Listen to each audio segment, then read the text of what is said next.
जय श्री राम, राधे राधे। मेरे प्यारे स्टूडेंट्स, आप लोग कैसे हैं? मैं आशा करता हूं कि आप लोग अच्छे होंगे। हमारी वीडियो आप लोग अच्छे से प्रॉपर रूप से देख रहे होंगे। आज के जो आप लोगों का टॉपिक लेके आए हुए हैं, आज का टॉपिक है एमीन। आज आप लोग को ये बताएंगे कि एमीन का डिफिनीशन क्या होता है, एमीन की परिभाषा क्या होती है और एमीन के जो फार्मूले होते हैं किस तरह से बनाए जाते हैं। चलिए अब स्टार्ट करते हैं अपने टॉपिक को। और टॉपिक स्टार्ट करने से पहले केमिस्ट्री फाउंडेशन क्लासेस में आप लोगों का स्वागत है। और अगर आप लोग सब्सक्राइब नहीं किए हैं, लाइक नहीं किया है, बेल आइकन पर क्लिक नहीं किया है, तो आप लोग फटाफट जल्दी से सब्सक्राइब कर लीजिए और बेल आइकन पर क्लिक कर लीजिए। इससे हमारी आने वाली अगली वीडियो आप लोग के पास नोटिफिकेशन जाता रहे और उसके बाद आप लोग प्रॉपर रूप से वीडियो को देखते रहें। और कहीं भी कोई दिक्कत हो आप लोगों को कमेंट बॉक्स में कमेंट करिए और आया तो हमें डायरेक्ट कॉल करिए। ठीक, चलिए वीडियो को स्टार्ट करते हैं। ठीक, ये हमारे पास एमीन है। एमीन की परिभाषा क्या होती है, बहुत ही सरल तरीके से आपको बताएंगे। एमीन की डिफिनीशन क्या होती है। एमीन का डिफिनीशन हम आपको दो तरीके से बताएंगे। पहला तरीका, अमोनिया के एल्किल व्युत्पन्न को हम एमीन कहते हैं। क्या बोलते हैं? अमोनिया के एल्किल व्युत्पन्न को हम एमीन कहते हैं। और एक डिफिनीशन और होता है, R single bond R single bond NH2 के समूह को हम एमीन कहते हैं, क्योंकि एमीन का क्रियात्मक समूह सिंगल बॉन्ड NH2 होता है। चलिए प्यारे स्टूडेंट्स, राइट करते हैं।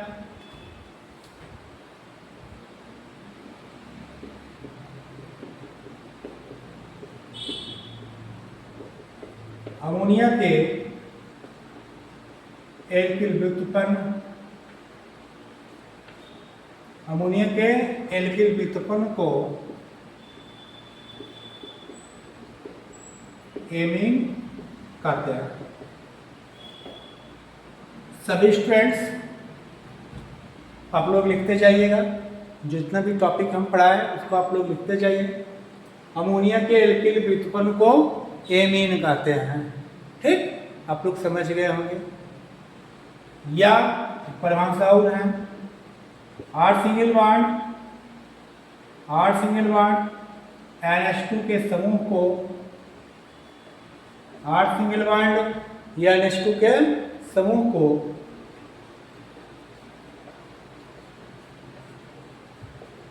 एमीन कहते हैं।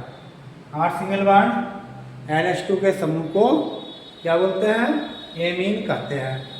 ठीक है, इसको बोलते हैं R सिंगल बॉन्ड NH2 के समूह को एमीन कहते हैं। ठीक है, नोट में आप लोग नोट करिएगा, कुछ इंपॉर्टेंट चीजें मैं आपको बता रहा हूं यहाँ पर।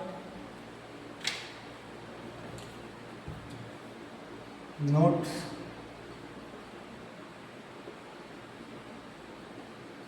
एमीन का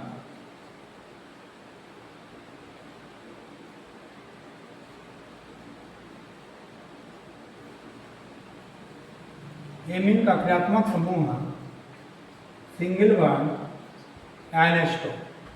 एमीन का क्रियात्मक समूह क्या होता है? Single bond NH2। एमीन का श्रेणी उल्लंघन क्या है? ये बहुत इंपॉर्टेंट चैप्टर है, बहुत इंपॉर्टेंट टॉपिक है। एमीन का श्रेणी उल्लंघन सिंगल बॉन्ड एमीन ही है, AMINE। तो एमीन का आईपीएसी नाम क्या होगा? IUPAC नाम क्या होगा? एल्केन है। क्या है? एल्केन है। एल्केन में सी को हटा करके क्या जोड़ दिया गया? Amine, AMINE। एल्केन में से ई को हटा करके क्या जोड़ दिया गया? एमीन। तो आईपीएसी नाम क्या बन गया? एल्केनामीन। क्या हो गया आईपीएसी नाम? एल्केनामीन। आप लोग को समझ में आया? चलिए ऊपर लिखते हैं हम।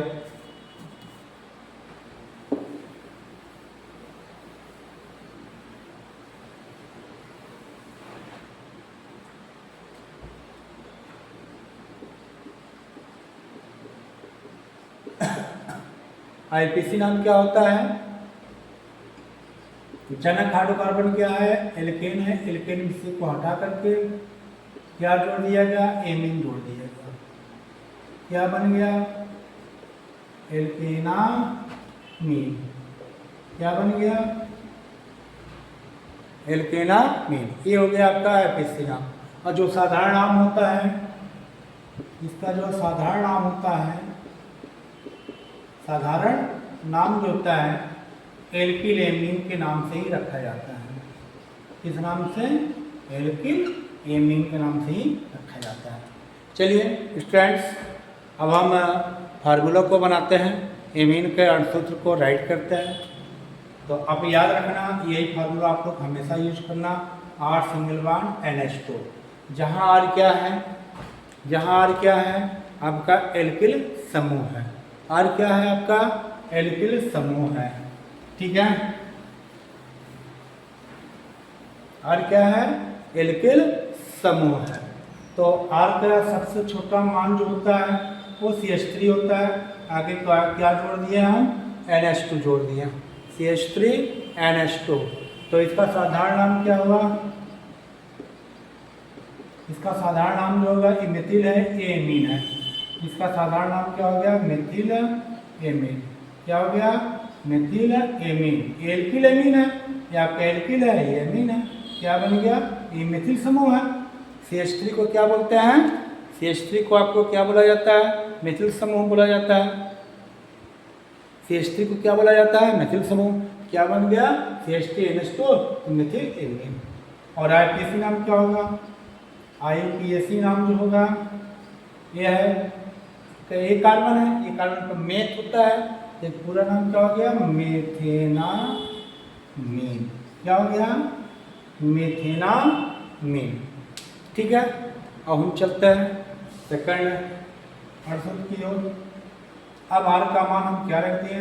CH3 CH2, अब उसके बाद NH2 जोड़ दिए। ये क्या बन गया आपका? साधारण नाम क्या हो गया इसका? साधारण नाम जो हो गया एथिल है। क्या है? एथिल है। ये क्या हो गया? एमीन हो गया। क्या हो गया? Ethyl amine.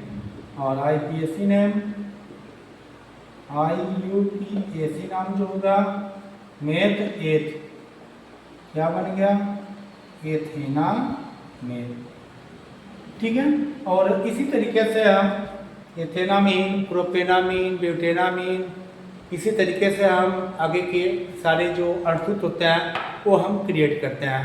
ठीक है, अब चलते हैं तीसरा फार्मूला ऊपर बना देते हैं। अब अगला फार्मूला क्या है? अब यहाँ लिखते हैं हम CH3 CH2 CH2 और NH2। तो इसका जो साधारण नाम होगा, साधारण नाम मेथ एथ प्रो ना, ये हो गया प्रोपिलेमीन। क्या बन गया? प्रोपिलेमीन। और आईपीएसी नेम क्या होगा? आईपीएसी नाम जो होगा मेथ एथ प्रो, 3 कार्बन है, हो गया प्रोपेनामीन। प्रोपेनामीन मेरे प्यारे स्टूडेंट्स। और इसी तरह से आप लोग ब्यूटेनामीन, पेंटेनामीन और हेक्सेनामीन, हेप्टेनामीन आप लोग इस तरह से बना लीजिएगा। और कहीं भी कोई प्रॉब्लम हो, कोई दिक्कत हो, आप हमें कमेंट्स करिएगा, आप लोगों को पूरी तरह से सहायता की जाएगी। इसी के साथ एक टॉपिक को समाप्त करते हैं। जय श्री राम, राधे राधे।